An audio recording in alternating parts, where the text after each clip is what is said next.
Hey, what's up everybody? This is Chris with Digital REM, and in this quick lesson we're going to show you how to actually apply a new model or new mesh to your actual character. So applying a new model or mesh to your character. Again, this isn't necessarily a course lesson. This is a rapid eye movement video. So we're going to just do a quick overview of the process that we did for applying shoes to our actual mascot. So let's just get right to it.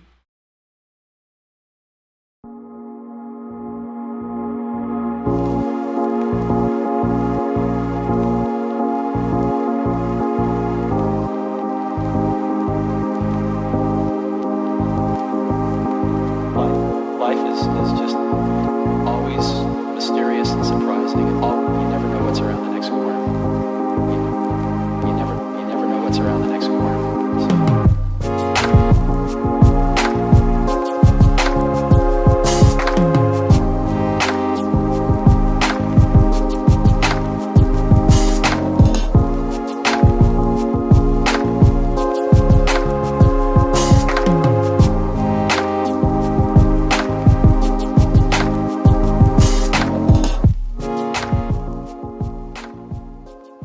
Go to digital REM like rapideye-movement.com. Go to digitalrem.com and get your membership, or at minimum sign up for the masterclass. It's a free masterclass where we cover starting your bit, or we cover different things, but currently we're in the process of talking about brand guidelines. So why it's important to have a brand guideline, even if you're creating graphics like this, how we have a mascot. There's certain, there's certain elements, there's certain attitudes, even with your character. Your character has a brand.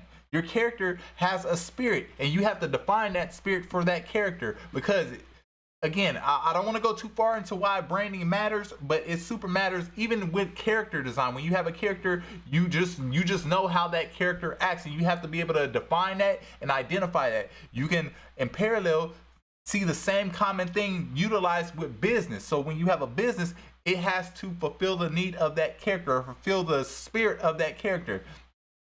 Quick example, like, you won't see, you'll be jarred or you'll be thrown off if you see the Incredible Hulk swinging from a spider web, because be like, he never does that. Why is the Incredible Hulk? That doesn't even make sense. Why is he swinging from a spider web? At the end of the day, it's really boiled down to the Incredible Hulk. As far as in the Avengers, the Incredible Hulk has established his brand, established who he is, established his spirit. So you know what you can expect from an Incredible Hulk. You know, if they're going into battle, what kind of battle services, if you want to call them battle services, what kind of battle services the Incredible Hulk provides. And each individual character provides their own service. You want to actually brand yourself to be able to, so people can identify, like, hey, this person, this brand offers this service, and defining that. And we cover that in the masterclass. So that's why I say go to digitalrem.com, get access to the masterclass for free while it is free, and I will see you all there. So hopefully you enjoyed this video, a quick little run through, a quick little, we call it rapid eye movement here at Digital REM, but a quick little speed art that shows you some of the process that we use when we are creating some of our graphics. You got to see some of the behind the scenes in rapid eye movement form, and I hope you enjoyed it. So all y'all have a blessed day. Take care later, y'all. Peace.